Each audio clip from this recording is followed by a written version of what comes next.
কাশেম মাহমুদের নামে রেলের দেয়া বৈধ লিজের জমি অবৈধভাবে দখলকৃত বিএনপির বহিষ্কৃত নেতা শামসুদ্দিন মিয়া ঝুনুর থেকে উদ্ধার প্রসঙ্গে জাতির বিবেক সাংবাদিক বন্ধুগণ, আমরা লাইসেন্স প্রাপ্ত হলাম যেভাবে। আসসালামু আলাইকুম।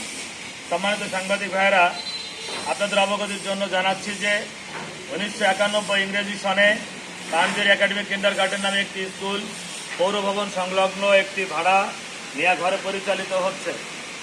উক্ত স্কুলের তৎকালীন অধ্যক্ষ আবুল কাশেম মাহমুদ স্কুলটিকে হাসপাতালের বিপরীত পাশে পাঞ্জেরির অনুকূলে দেয়া রেলের জমিতে স্থাপনের লক্ষ্যে 14/4/1993 ইংরেজি সনে তৎকালীন বলমারি স্টেশন মাস্টার আব্দুল হালিম সাহেবের মাধ্যমে 0495 নম্বর লাইসেন্স, সেটা 2005 সাল পর্যন্ত খাজনা পরিষদ আছে, যার পরিমাণ 1 একর।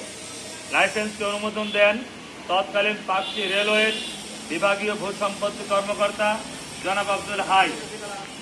আর একটি লাইসেন্স গত 30/12/1996 ইংরেজি তৎকালীন বলমারি স্টেশন মাস্টার জনাব গোলাম রসুলের মাধ্যমে তৎকালীন পাকশি রেলওয়ের বিভাগীয় ভূসম্পত্তি কর্মকর্তা ছিলেন জনাব মোহাম্মদ মুসলিহ উদ্দিন, যার লাইসেন্স নম্বর 07742/2। জমির পরিমাণ 66%। আমাদের জমিটি 270/6 থেকে 270/9 নম্বর খাম্বা এর মধ্যে অবস্থিত। বর্তমান অবস্থা, আমাদের দুইটি লাইসেন্সই সম্পূর্ণ বৈধ। দুইটা লিজের জমি আমাদের দখলে ছিল।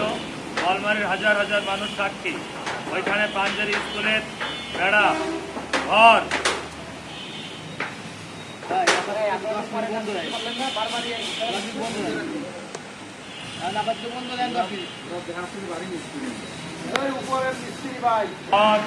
এবং সাইনবোর্ড ছিল।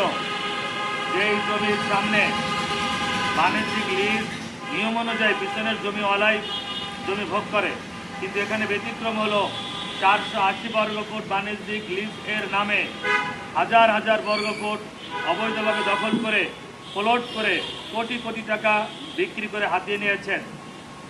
উল্লেখ্য, 1996 ইংরেজি থেকে বাণিজ্যিক লিজ দেওয়া বন্ধ রয়েছে। তাহলে তিনি কিসের বলে ওই রেলের জমি প্লট করে করে বিক্রি করলেন? যারা এখন ওইখানে ভোগ দখলে আছে, এটা সম্পূর্ণ অবৈধ, অর্থাৎ কোনো ব্যক্তিরই লাইসেন্স নাই।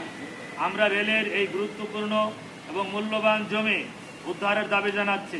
অথচ আমাদের দুইটা কৃষি জমির বৈধ লিজ, যার একটি 66%, যেটা 2027 সালের 13 এপ্রিল পর্যন্ত খাজনা পরিষদ, সেই জমিতেও তিনি অবৈধভাবে দখল করে আমাদের যেতে বাধা সৃষ্টি করছেন। আমরা সাংবাদিক বন্ধুদের মাধ্যমে প্রশাসন ও রেলওয়ে কর্তৃপক্ষের নিকট আমাদের জমিতে ভোগ দখল বুঝে দেওয়ার জন্য জোর দাবি জানাচ্ছি। পাশাপাশি আমরা ফরিদপুর 1 আসনের মাননীয় এমপি মহোদয়কে বিষয়টি অবহিত করেছি। তিনিও ঝুনু মিয়াকে আমাদের সাথে সমাধানের জন্য বসতে বলেছেন, কিন্তু আজ পর্যন্ত তিনি বসতে রাজি হন নাই, সমাধানও করেন নাই, শুধু সময় ক্ষেপণ করছেন। ভূমিদস্যু শামসুদ্দিন মিয়া ঝুনুর বিচার দাবি। সাংবাদিক ভাইয়েরা, আপনারা জানেন বিএনপির নেতা শামসুদ্দিন মিয়া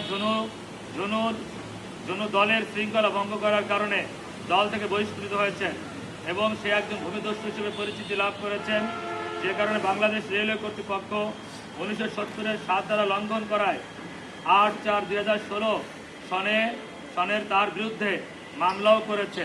তৎকালীন রাজবাড়ী জেলা রেলওয়ের কানুনগো জনাব আকমাল হোসেন বাদী হয়ে মামলা নম্বর ল্যান্ড কাচারি 15 এজহার ফরিদপুর 2016/23।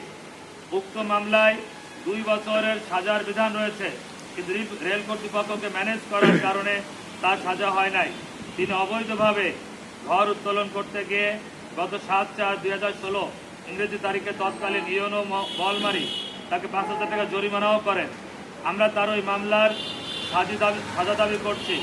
এমতাবস্থায় সমাধানের জন্য তিনি এবং ওনার প্রতিনিধিদের সাথে অনেকবার বসেছি, কিন্তু তিনি সমাধান করেন নাই।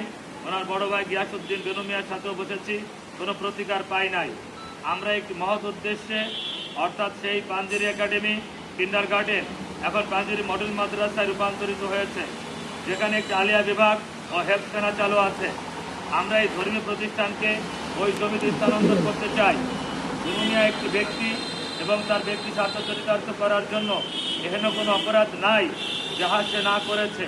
অতএব এই ধরনের একজন অর্থলোভী দুর্নীতিবাদ ও একটি মাদ্রাসার বৈধ সম্পদ অবৈধভাবে দখলকারীর বিরুদ্ধে আমরা আপনাদের মাধ্যমে প্রশাসন ও বাংলাদেশ সরকারের মাননীয় প্রধানমন্ত্রী ও বিএনপির চেয়ারম্যান জনাব তারেক রহমান, স্থানীয় এমপি মহোদয় ও বাংলাদেশ রেলওয়ে কর্তৃপক্ষ এবং বিএনপির কেন্দ্রীয় জেলা নেতৃবৃন্দের নিকট জরুরি হস্তক্ষেপ কামনা করছি ও তার বিরুদ্ধে যথাযথ ব্যবস্থা গ্রহণে জোর দাবি জানাচ্ছি এবং পাঞ্জেরি মডেল মাদ্রাসাকে রেলের দেয়া বৈধ লিজের জমি বুঝে পাওয়ারও জোর দাবি জানিয়ে আজকের মতো সংবাদ সম্মেলন শেষ করছি।